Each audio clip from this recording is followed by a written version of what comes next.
নমস্কার বন্ধুরা, পিএন বাংলা চ্যানেলে আপনাদের সবাইকে স্বাগত জানাই। আজকের রেসিপি পাবদা মাছের সর্ষে পোস্ত। পাবদা মাছের সর্ষে পোস্ত বানানোর জন্য আমি এখানে দুটো মিডিয়াম সাইজের পাবদা মাছ নিয়ে নিয়েছি। লবণ, হলুদ গুঁড়ো আর একটু সর্ষের তেল দিয়ে মেখে নেব। সর্ষের তেলটা দেওয়ার কারণ যখন মাছটা ভাজবো তখন ফেটে গায়ে এসে পড়বে না। মেখে 10 থেকে 15 মিনিট মতো ঢেকে রেখে দেব। 10 মিনিট পর ফিরে এসে গ্যাসে একটা কড়াই বসিয়ে দিয়েছি। কড়াইয়ে তেল দিয়েছি, তেল গরম হয়ে গেছে। এবার মাছটা ভেজে নেব। মাছটা হালকা করে ভাজবো, পাবদা মাছ নরমই হয়। হালকা করে ভেজে তুলে নেব।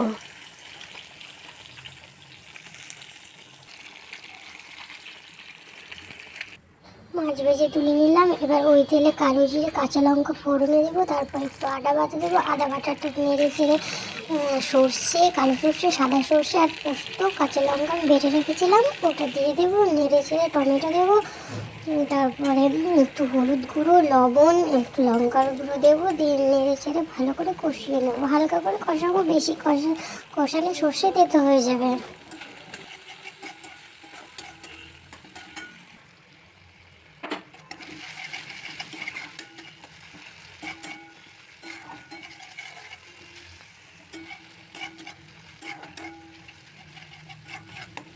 মশলা কষানো হয়ে গেছে, এবার জল দিয়ে দেব।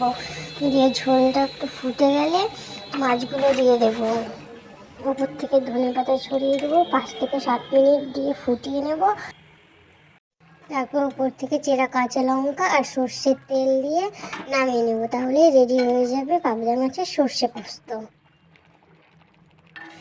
বানাবেন, ভালো লাগলে কমেন্ট করে জানাবেন, লাইক করবেন, শেয়ার করবেন।